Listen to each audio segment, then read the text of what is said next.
जय हिंद, जय भारत। आज की ये वीडियो होने वाली है सॉलिसिटर जनरल ऑफ इंडिया की पोस्ट को dedicated.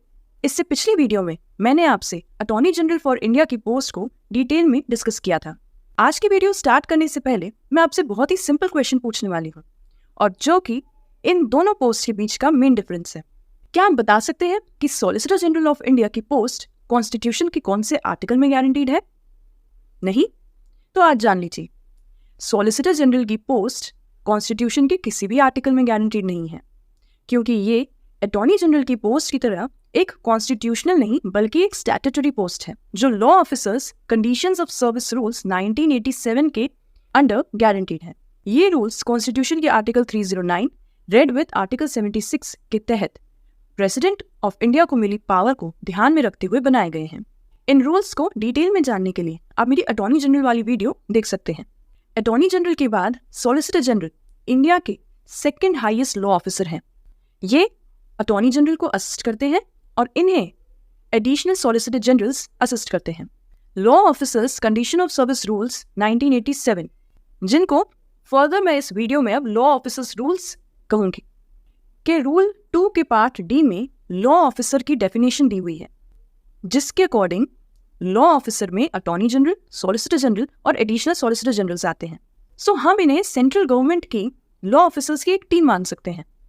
Presently department of legal affairs की वेबसाइट पर दी गई लिस्ट के अकॉर्डिंग इंडिया के solicitor general mister Tushar Mehta हैं, 6 एडिशनल सॉलिसिटर जनरल्स हैं for the supreme court and the rest are for the high court. और इसी लिस्ट में आप लॉ ऑफिसर रूल्स के रूल 9 के अकॉर्डिंग इन लॉ ऑफिसर्स को गवर्नमेंट की तरफ से जो स्टाफ मिलता है, जिसमें इनके principal, private secretary, PPS, steno etcetera शामिल होते हैं, उसकी डिटेल्स भी देख सकते हैं।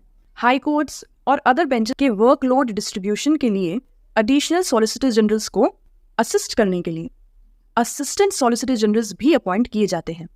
Assistant solicitor general of India की पोस्ट को रिसेंटली गवर्नमेंट ने रीडेजिग्नेट करके deputy solicitor general of India की डिजिग्नेशन दी है, ताकि जो दोनों पोस्ट के लिए सैलुटेशन यूज होता है ASGI, उसको डिफरेंशिएट किया जा सके।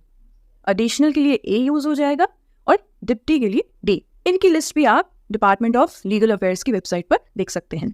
अब बात करते हैं सॉलिसिटर जनरल के अपॉइंटमेंट की। तो अनलाइक अटॉर्नी जनरल, जिन्हें president on the aid and advice of prime minister and his council appoint और रिमूव करते हैं, सॉलिसिटर जनरल और एडिशनल सॉलिसिटर जनरल्स को ACC appointment committee of the cabinet appoint करती है। ये one of the 8 committees of the union है, which is chaired by prime minister. Hence ACC recommends the appointment and officially appoints and can remove solicitor general and additional solicitor generals के tenure, remuneration, duties और government द्वारा इन पर लगाए गए restrictions same as attorney general होते हैं, जिसे मैं अपनी अटॉर्नी जनरल वाली वीडियो में डिटेल में डिस्कस कर चुकी हूँ।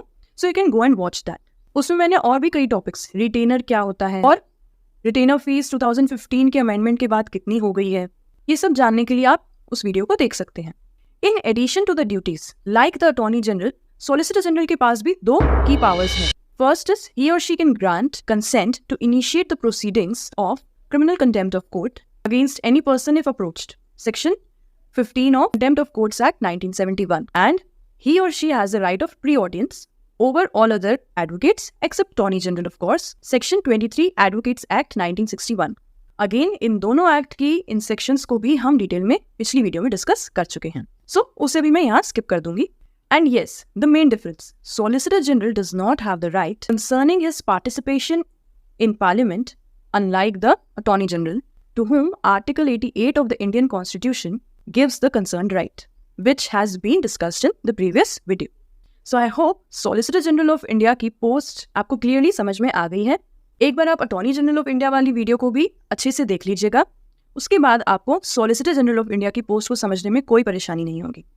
Thank you. जय हिंद, जय भारत।